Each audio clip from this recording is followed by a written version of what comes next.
Guys, welcome to హవాల్. అందరూ ఎలా ఉన్నారు? Hope your all doing well అండి. నేను వీడియో అప్లోడ్ చేసి చాలా రోజులు అయిపోతుంది కదా. సారీ గైస్, అస్సలు టైం దొరకట్లేదు అనమాట. But I promise from now on I will post videos frequently. సరే, ఈరోజు మన వీడియోలోకి వెళ్ళిపోదాము. బిఫోర్ దాట్ ప్లీజ్ మన ఛానల్ ఇంకా ఎవరైనా సబ్స్క్రైబ్ చేయకపోతే ప్లీజ్ డూ సబ్స్క్రైబ్ అండి. ఈ వీడియోలో నేనేం చూపిస్తున్నానంటే, లాస్ట్ 2 months బ్యాక్ మనం రామేశ్వరం టూర్ వెళ్ళానని చెప్పాం కదా.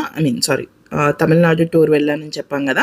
సో ఆ తమిళనాడు టూర్లో లాస్ట్ డెస్టినేషన్ పాండిచేరి అనమాట. సో ఆ పాండిచేరి వీడియో ఇప్పుడు మీకోసం చూపించేస్తాను, చూసేయండి. మేము పాండిచేరిలో ఫస్ట్ విజిట్ చేసిన ప్లేస్ వచ్చేపాటికి నీలకడల్ బోటింగ్ అండ్ అడ్వెంచర్ పాయింట్ అనమాట. ఈ ప్లేస్లో చూడాల్సినవి చాలానే ఉన్నాయి. ఆర్చరీ గేమ్ ఉంది ఆడుకోవటానికి, బోటింగ్ ఉంది, కయాకింగ్ ఉంది, అండ్ ఇక్కడ ఫిషింగ్ కూడా చేసుకోవచ్చు అంట. ఇక్కడ మెయిన్ అట్రాక్షన్స్ ఏంటంటే వీటితో పాటు మడ అడవులు కూడా ఉన్నాయి. దట్ ఈస్ మ్యాంగ్రూవ్ ఫారెస్ట్ అంటారు కదా. కాకినాడలో ఒకటి ఉంది అండ్ పాండిచేరిలో ఒకటి ఉంది నాకు తెలిసినంత వరకు. ఇంకోటి ఏంటంటే శంకరపర్ణి రివర్ కూడా ఇక్కడ సముద్రంలో బే ఆఫ్ బెంగాల్లో మర్జ్ అయ్యే ప్లేస్ అనమాట, సంగమం. సో ఈ 2 places కూడా మెయిన్ అట్రాక్షన్ అనమాట. ఈ ప్లేస్లో మనకి స్టే కూడా ఆప్షన్స్ ఉన్నాయి అనమాట. ట్రీ స్టే కూడా ఉంది, ట్రీ పైన కట్టిన స్టే కూడా ఉంది. సో ఎవరైనా స్టే చేయాలనుకుంటే కూడా ముందే బుక్ చేసుకొని స్టే చేయొచ్చు అనమాట. మేము ఇప్పుడు చిన్న బోట్లో ఫస్ట్ మేము మ్యాంగ్రూవ్ ఫారెస్ట్ చూడటానికి వెళ్తున్నాము. అక్కడ నుంచి శంకరపర్ణి రివర్ సంగమం దగ్గరికి వెళ్తాం అనమాట. ఈ మ్యాంగ్రూవ్ ఫారెస్ట్ ఏదైతే ఉందో ఎక్కువగా ఇది సముద్రం అండ్ నది మర్జ్ అయ్యే ప్లేసెస్లో ఎక్కువగా ఉంటుందంట. ఆ ఒక్క ప్లేస్లోనే కాకుండా ఎక్కువగా ఉప్పు నీటిలో ఇవి పెరుగుతాయంట. ఇవి యాక్చువల్గా వీటి వల్ల యూజ్ ఏంటంటే, మనకి సముద్ర తీరాలు ఎక్కువగా కొట్టుకుపోతూ ఉంటాయి కదా, అవి కోతకి గురవ్వకుండా ఇవి తుఫాన్ నుంచి కానీ వరదల నుంచి కానీ ఇవి ఆ ఏరియాని కాపాడుతూ ఉంటాయి అన్నమాట. ఇవి న్యాచురల్గా ఫామ్ అయిన అడవులు అన్నమాట. ఇవి కాకినాడ దగ్గర కూడా ఉంది. మీకు ఎవరికైనా ఐడియా ఉంటే కనుక, ఆంధ్ర సైడ్ ఎక్కువగా మనం వింటూ ఉంటాం కదా, కాకినాడ ఉప్పాడ రోడ్డు ఎక్కువ కోతకు గురవుతా ఉంది, సముద్రం ముందుకు వచ్చింది, రోడ్ అంతా కొట్టుకుపోయింది, ఇట్లాంటివి వింటూ ఉంటాం కదా. బేసిక్గా అట్లాంటి వాటన్నిటిని కూడా ఈ అడవులు ఏంటంటే అక్కడ పెరిగినట్టయితే కనుక అవి మనల్ని ఈ ప్లేస్ని రక్షిస్తూ ఉంటాయి అనమాట, ఆ ఏరియాని రక్షిస్తూ ఉంటాయి అనమాట, ఆ కోతకు గురవకుండా కాపాడుతూ ఉంటాయి అనమాట. ఇక్కడ ఇంకో బ్యూటిఫుల్ థింగ్ ఏంటో చెప్పిన, ఈ అడవులు మొత్తం కూడా ఈ చెట్లు ఏవైతే ఉన్నాయో ఇవన్నీ ఉప్పు నీటిలో పెరుగుతున్నాయి కదా. ఈ ఉప్పు నీటిలో పెరిగినా కానీ కొన్ని చెట్ల ఆకులు వచ్చేపాటికి చాలా స్వీట్గా ఉన్నాయి. అవి తీసుకొని తింటే చాలా స్వీట్గా ఉన్నాయి అన్నమాట. ఈ మ్యాంగ్రూవ్ ఫారెస్ట్ చూసిన తర్వాత మేము అక్కడి నుంచి శంకరపర్ణి రివర్ ఏదైతే సంగమం ఉందో, సముద్రంలో కలిసే ప్లేస్ ఉందో, ఆ ప్లేస్కి వెళ్ళిపోయాము. ఇది చూసిన తర్వాత సో నేను మీకు అది మొత్తం చూపించేస్తాను ఇక్కడ.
శంకరపర్ణి రివర్ సంగమం అని చెప్పాను కదా, ఇది కొన్ని ఈ ప్లేస్లోనే కలుస్తుంది. ఇక్కడ మీరు చూస్తే కనుక మీకు అలలు వస్తూ ఉంటాయి ఎదురుగా.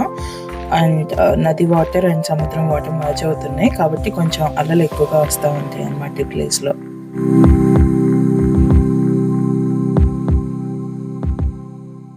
ఈ కయాకింగ్ చేస్తుంది మన తెలుగు వాళ్ళేనండి. వాళ్ళు తెలంగాణ నుంచి వచ్చారంట ఇక్కడ చదువుకోవటానికి. సో ఈ 2 ప్లేసెస్ చూసుకొని మేము అక్కడి నుంచి ఆరువెల్లి మాతృ మందిర్ సెంటర్కి అయితే వెళ్ళిపోయాము. ఇప్పుడు మీరు చూస్తుంది మినియేచర్ అనమాట, మాతృ మందిర్ యొక్క నమూనా. దాని లోపల ఏముంటుంది, ఆ డోమ్ లోపల ఏముంటుంది అనేది చూపిస్తారనమాట మనకి ఎంట్రన్స్లో. అక్కడ ఎంట్రన్స్లోనే ఒక రూట్ మ్యాప్ కూడా ఉందన్నమాట.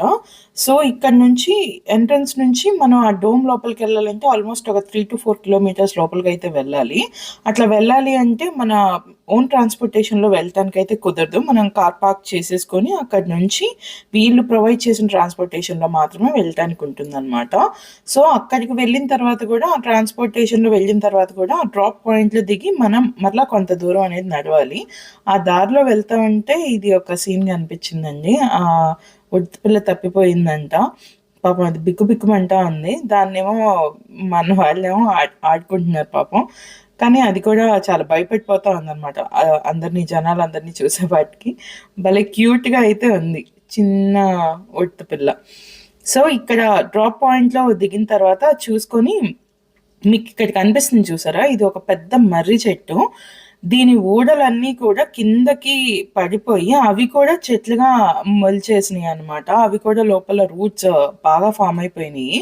ఇది మొత్తం ఒకటే చెట్టు అనమాట. ఇక్కడ దాని గురించి డిస్క్రిప్షన్ అయితే ఏం లేదు, ఎన్ని ఇయర్స్ ఓల్డ్ అనేది ఏం లేదు. బట్ ఇట్స్ వెరీ హ్యూజ్, చాలా అయితే చాలా బాగుంది. అన్ని ఊడలు కిందకి పడి మరలా అవి కూడా చెట్లులా మొలిచినాయి అంటే మేబీ ఒక 300 to 400 ఇయర్స్ ఓల్డ్ అయినా అయ్యుండొచ్చేమో, అది నాకు ఎగ్జాక్ట్గా తెలీదు. But it's really good. So ఇప్పుడు ఈ మాతృమందిర్ గురించి చెప్తాను నేను మీకు. ఈ మాతృమందిర్లో చుట్టూతో ఒక 12 గార్డెన్స్ అయితే ఉంటాయంట. ఇప్పుడు మీరు గోల్డెన్ డోమ్ చూస్తున్నారు కదా, ఇది వచ్చేపాటికి ఒక 1415 డిస్క్స్తో తయారు చేశారంట ఇది. దీని లోపల యోగా అండ్ మెడిటేషన్ చేసుకుంటూ ఉంటారు. ఈ మాతృమందిర్ లోపలికి మనం వెళ్ళాలి అంటే కనుక మనం ఫస్టే వాళ్ళ వెబ్సైట్ ఉంటుందన్నమాట. ఆ వెబ్సైట్ లోపల మనం రిజిస్టర్ చేసుకోవాల్సి ఉంటుంది. రిజిస్టర్ చేసుకొని మనం ఒక స్లాట్ బుక్ చేసుకుంటే మనం లోపలికి వెళ్ళి మెడిటేషన్ చేసుకోవచ్చు అనమాట. ఈ మాతృమందిర్ లోపల వీడియో అనేది ఎలా లేదు కాబట్టి వాళ్ళ అఫీషియల్ వెబ్సైట్లో నుంచి తీసుకున్న వీడియో అనమాట ఇది వచ్చేపాటికి లోపల మొత్తం సైలెంట్గా ఉంటుంది. అందరూ కూడా లాంగ్ క్లాత్స్ వేసుకోవాలి అండ్ కొన్ని సైలెన్స్ మెయింటైన్ చేయాలి. కొన్ని ఫ్యూ రూల్స్ అండ్ రెస్ట్రిక్షన్స్ ఉన్నాయి, అవన్నీ కూడా మనం ఫాలో అవ్వాలన్నమాట. సో ఇక్కడ లోపల ఏంటంటే ఒక ట్రాన్స్పరెంట్ బాల్ ఒకటి ఉంటుందన్నమాట. ఇది ఆల్మోస్ట్ 450 kg వెయిట్ అనేది ఉంటుందంట. ఇది జర్మనీ నుంచి తెప్పించారంట ఈ మాతృమందిర్కి. అవుటర్ డోమ్ ఉంది కదా, అవుటర్ డోమ్లో నుంచి డైరెక్ట్ సన్లైట్ అనేది ఈ బాల్ పైన పడి ఆ న్యాచురల్ లైట్ని ఆ రూమ్ మొత్తం స్ప్రెడ్ అయ్యేలాగా చేస్తుందంట. ఇది ఆ డోమ్ యొక్క స్పెషాలిటీ అండ్ ఈ బాల్ యొక్క స్పెషాలిటీ. సో అందరూ కూడా దాన్ని చూస్తా, దాన్ని ఫేస్ చేస్తా మెడిటేషన్ అనేది చేసుకుంటూ ఉంటారు. ఎప్పుడైతే లైట్స్ అనేది బ్లింక్ అవుతుందో సెషన్ అనేది పూర్తయినట్టంట. సో దట్ అక్కడ పూర్తి సైలెన్స్ అనేది మెయింటైన్ చేస్తూ ఉంటారు. ఇది ఈ మాతృమందిర్ యొక్క స్పెషాలిటీ. అక్కడ చూసుకొని అక్కడ నుంచి మేము డైరెక్ట్గా బీచ్కి అయితే వెళ్ళిపోయాము. ఈ బీచ్ వచ్చేపాటికి సెరెనిటీ బీచ్ అండి. ఇక్కడ స్పెషాలిటీ ఏంటంటే సర్ఫింగ్ అనమాట. ఎక్కువ ఎక్కడైతే అలలు వస్తూ ఉంటాయో ఆ ప్లేస్ సర్ఫింగ్కి చాలా బాగుంటుంది. సో పాండిచ్చేరిలో maybe it is one of the place అనమాట. ఇక్కడ చాలా మంది ట్రై చేస్తున్నారు. నేర్చుకోవటానికి కూడా ఇక్కడ క్లాసెస్ కూడా నేర్పిస్తారు అనుకుంటా. బయట చాలా బోట్స్ కూడా ఉన్నాయి, సర్ఫింగ్ నేర్పించబడను అనే బోట్స్ కూడా ఉన్నాయి అనమాట. సో ఎవరైనా వచ్చినప్పుడు ఎవరైనా సర్ఫింగ్ నేర్చుకోవాలి అనుకుంటే పాండిచ్చేరికి వచ్చేసేయండి.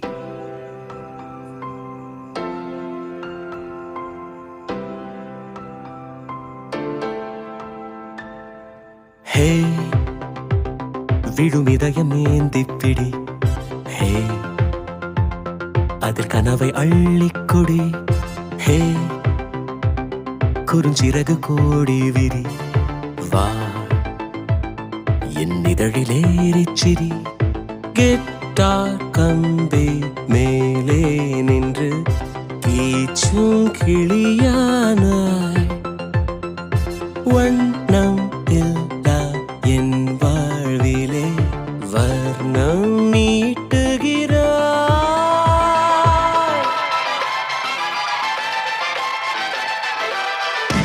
தூரிகா என் தூரிகா ஒரு வானவில் வானவில் மழை என பெய்கிறாய் சாரிகா என் சாரிகா அடிமன வேர்களை வேர்களை கொய்கிறாய் நான் துளி இசையில் வாழும் இலை நீ என்னை தழுவ வீழும் மழை வேர்வரை நழுவி ஆழம் நனை కొంతసేపు అలా బీచ్లో ఉన్న తర్వాత మేమైతే ఫ్రెంచ్ కాలనీకి వచ్చేసామండి. ఇది చూస్తున్నారు కదా, ఇది ఫ్రెంచ్ కాలనీ అనమాట. దీనికి ప్యారలల్గా వాకర్ స్ట్రీట్ ఉంది. ఇది వచ్చేసి దీనికి యాక్సెసిబుల్గా బీచ్ ఉందన్నమాట, రాక్ బీచ్ అది. సో ఈ ఏరియాలో మొత్తం కూడా ఇంకా వెహికల్స్ ఏమి ఎలా ఉండవు. మనం అంతా ఫ్రెంచ్ కాలనీలో పార్క్ చేసుకొని ఈ ఏరియాలోకి రావచ్చు. ఇక్కడంతా కూడా eat street, food and shopping centres అయి ఉన్నాయి. మీరు కూడా చూసారు.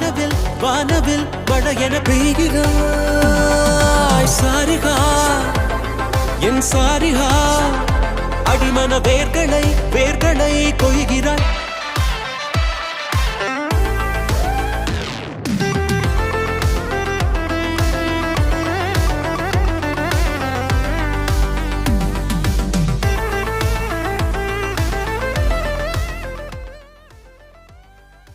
So that was the end of our video అండి. మీకు కూడా నచ్చిందని అనుకుంటున్నాను. నచ్చితే లైక్ చేయండి, షేర్ చేయండి, సబ్స్క్రైబ్ చేయండి. అండ్ చివరిలో కొన్ని ఇమేజెస్ పెట్టానమాట మా టూర్కి సంబంధించినవి. మీకు కూడా నచ్చుతాయని అనుకుంటున్నాను. Once again thank you for watching. See you in the next video.